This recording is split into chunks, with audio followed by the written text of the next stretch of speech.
पाहत आहात कायदा न्यूज. कायदा न्यूजमध्ये आपलं सगळ्यांचं स्वागत.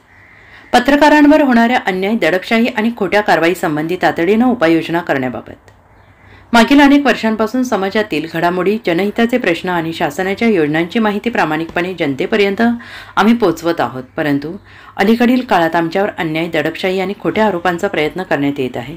काही दिवसांपूर्वी अवैध धंद्यांबाबत भूम येथील पत्रकार चंद्रमणी गायकवाड यांनी स्थानिक पोलिसांना प्रश्न केला, तेव्हा तुम्ही शासकीय कामात अडथळा निर्माण करता का, असं म्हणत एनसी दाखल करून दबाव निर्माण करण्याचा प्रयत्न करण्यात आला. तसेच त्यांना FIR प्रत देण्यास नकार देण्यात आला. तसेच तुळजापूर येथील आनंद कंदले यांनी व त्यांच्या कार्यकर्त्यांनी बघून घेऊ असं म्हणत पोलीस तक्रार करण्यात आली आहे.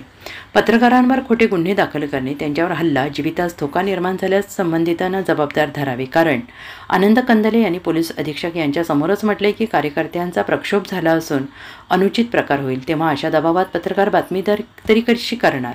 पत्रकारितेला लोकशाहीतील चौथा स्तंभ मानले जाते. सत्य वार्तांकन करणे हा आमचा घटनात्मक अधिकार आहे. परंतु अशा प्रकारच्या अन्यायामुळे पत्रकारांच्या सुरक्षिततेचा प्रश्न निर्माण होतो, तसेच लोकशाही धोक्यात येते. यामुळे आम्ही आमच्या मागण्या पुढीलप्रमाणे करत आहोत. पत्रकारांवर होणाऱ्या अन्याय, धमक्या आणि किंवा खोट्या गुन्ह्यांची तात्काळ चौकशी करावी. दोषींवर कायदेशीर कारवाई करून पत्रकारांना न्याय द्यावा. वार्तांकन करताना पत्रकारांच्या सुरक्षेची हमी द्यावी. पत्रकार संरक्षण कायद्याची अंमलबजावणी प्रभावीपणे करावी.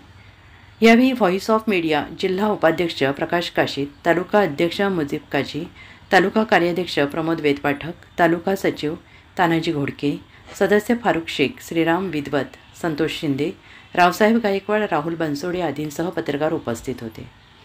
कायदा न्यूजसाठी